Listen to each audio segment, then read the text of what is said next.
soul, you're in my bones. Wanna feel everything you do. Hey guys, Josh from Austin Underground. I'm here with Johnny Stimson. How you doing tonight? I'm doing great, man. It's good to talk to you guys. Yeah, I love Austin right now. Yeah. Yeah, you've been here in Austin before at South by Southwest showcases, and how was your experience there? Oh man, Austin is so cool. I actually went to Texas A&M for college, and all the time on the weekends I would come down here to see shows and stuff like that. So as soon as we started, we did a couple South bys. It's so crazy to play in a city that you go see your favorite bands in all the time. And now this tonight, it's awesome, man. This is a music place. I love it. Yeah, and you're on tour with Tori Kelly. It kicked off about 2 weeks ago. So how has that been going so far? Oh man, Tori Kelly, she's the best, man. Has been super gracious to us, and you know, it was kind of crazy. I was singing at a thing in Fashion Week in New York, and then our agent emailed and was like, "Are you available, for these dates?" Tori Kelly was like asking about it, and I had just been watching her on the VMAs, and I was just thinking, like, she just has the most, like, God made one certain voice exactly for Tori Kelly, and it's like perfect, it's amazing. I was telling a friend about it, and then she called us to do it, and like agents called, and it was like 5 days later, we're out on the road with her, so we're doing this whole run, and it's been, oh man, it's so cool. Yeah, the shows are awesome, and her fans are incredible too. It's cool. Great. And is there like a specific city that has been pretty great so far? Man, we've done 4 shows so far.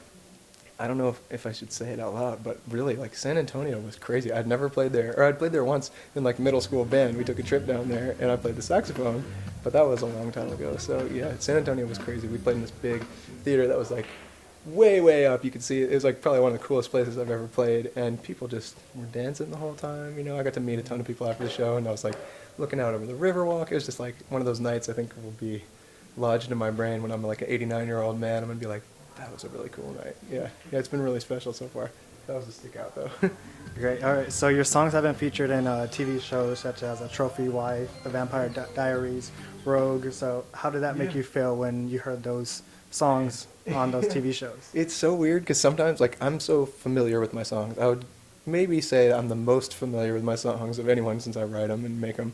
And it's crazy because it's on, and then I'm sitting there with, like, my sisters and my mom, and we're, like, watching Vampire Diaries or something like that, and sometimes it will come on, and I'm just like, okay, cool, like, when's it gonna come on? And you're just still watching, and then you're like, oh, it's in the background, and it's just because I listen to the music, like, for the mixing and all that so much that sometimes it's like, it comes and goes, and I don't even notice it, and my mom's like, it was amazing, it was so cool, and then I'll have to rewind it and be like, it's crazy, because so many people watch that kind of stuff, and I really am moved by music in film or cinema or TV or whatever. I think it's such an important element of telling a beautiful story. And so some of these shows, not all of them are ones that I watch regularly, but I do think it's pretty cool that it adds something to what story they're trying to tell. That's a pretty amazing thing to be a part of that. It's cool. Yeah. Awesome. All right. So you're influenced by some pretty amazing artists such as Prince, Michael Jackson, the Beatles. So how would you describe your musical sound? That's a question that sometimes people ask me, and I struggled to answer it because I think, really honestly, I think I was made to make music of some kind, and I was made to sing these songs for people, but I'm not exactly sure if I've 100% discovered my sound, and I think that 89-year-old man version of me someday, I hope he's still going to be looking for that sound, because I'm not exactly sure that there's one exact genre or track I can describe it as, but I do know a couple things. I know I really like trying to be soulful. I really like to bring that vibe in with the vocals. And then I like interesting chords. Ultimately, I learned all music from my dad. Just showed me a bunch of music stuff, and we listened to the Beatles, and we learned pretty much every Beatles song. And I think I got early on that melody is paramount, and that's the most important thing to me. So I start with a little thing, I wake up in the middle of the night and I have a little melody in my head, and then I like to build chord progressions and build the rest of the beat, the song's production around a melody that people are going to remember. So I think I would like to say it's melody-centric pop music, and I would love to be someday I hope I'll hear my song on the radio or something like that. I want it to reach a wide audience, but I want to have that soulful vocal on top of it, and I love just playing the guitar and playing the piano, man, any of that kind of stuff. That's about a 10-minute answer to a simple question, but it's a thing I think about. I lay there at night and I'm like, what? How do I describe my sound? I don't know. It's a tricky one. Yeah, that was great. Okay, so what is your inspiration for your lyrics?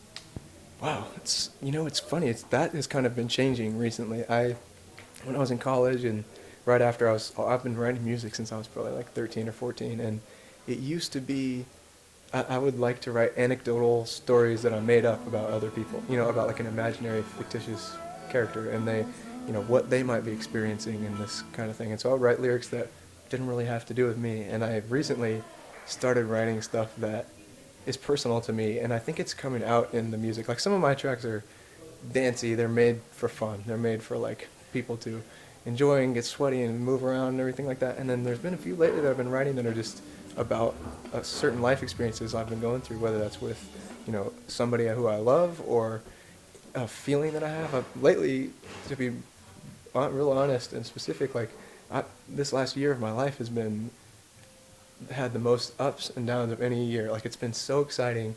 There was a day when we went to London and played a show that I don't know if it was like a good idea. I spent kind of like all my money to get there, and the show didn't go that well. It was rainy. It was like not tons of people came, and I was like, I don't know if I did the right move here. And the next morning, Elton John called me on the phone, and like some crazy stuff happened about that. And he said, I love your music, and that was one of the highlights of my whole life when that moment happened. And then there was times when just stuff has just gone hard at times, and so I decided to write music about like the feelings, whether it's elation or whether it's like, man, I'm bummed. Sometimes you just don't want to like keep trying because feel like I've been trying hard on this thing. And then the funny thing about it is like there have been times in my life, even in the last year, where I'm like, am I supposed to do this? Like, should I be doing music? Should I go do a finance job or something like that? And the funniest thing is like my natural instinct is like, well, let me write a song about it and like get my feelings out that way. And then it's like, of course I need to be doing music. It's like the best reminder. So lately it really has been about, maybe thematically, it's been about the ups and downs, man. I think that's what makes life a beautiful thing. Yeah, so that's what I'm trying to write about.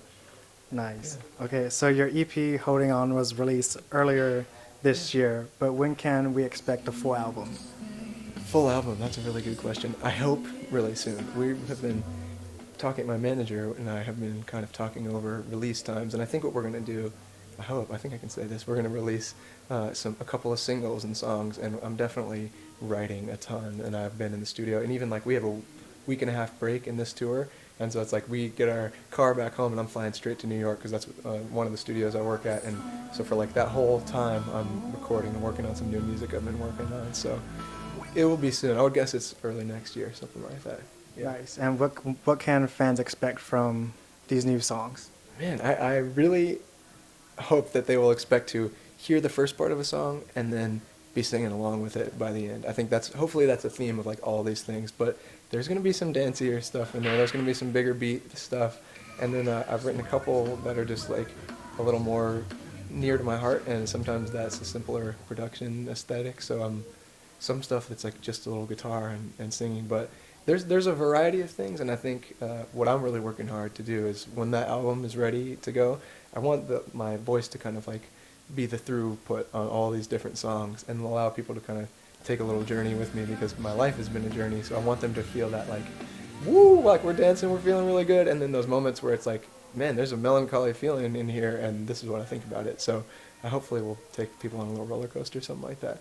Yeah. Nice. And is there like a possibility of any featured artists that you would like on these new songs? There's a possibility, yeah. I can't really say anything else about it there because everything hasn't lined up just yet, but I'm hoping so, yeah. Damn, that would be so cool if there was. Yeah, I think so. Yeah. All right, so the tour with Tori ends in November. Yeah. So what's going to be next after this tour? Man, so in between, like I said, I'm going into the studio, we're writing, we're recording, getting stuff done, and then I think we're going to be ultimately preparing for releasing a bunch of music early next year. But even like as soon as Tori tour is done, we're going to be playing in California, we're going to play in New York, and we're actually going back to London because we have this cool deal where like Holding On, that song is on a television commercial over there, and people are like Shazamming it all the time. So I think I actually have like a few fans over there, and we're gonna play another London show, and then I'm gonna like spend a minute with my family for Thanksgiving and stuff, and then back to work, man. That's what the plan is. Yeah, back to the studio. Nice. All right. So if there was one music festival you can attend and perform at, which one would it be? That's a tricky one. There's so many good ones, and I actually learned this year. Well, I knew it all along, but I've never been to a music festival until we played Wakarusa Festival in the summer, and it was so much fun. I was like, what was I doing? I should have been going to all these in college and everything. But we played a gig that was kind of going on outside of town when Lollapalooza was happening one time in Chicago, and it was so cool, the vibe there. So I've always felt like, instead of playing at this like bar, next time like I want to play out there and do that and see if we get, that would be cool. That's always like a dream of mine, play Lala. That'd be cool. Yeah. Awesome. Well, Well, you tell me, which one should I try to play? I would probably say ACL because I know Beauty.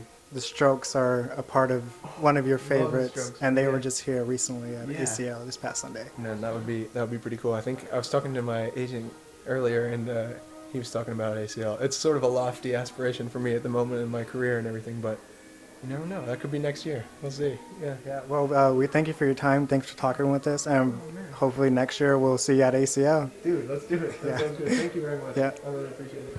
Yeah. Oh,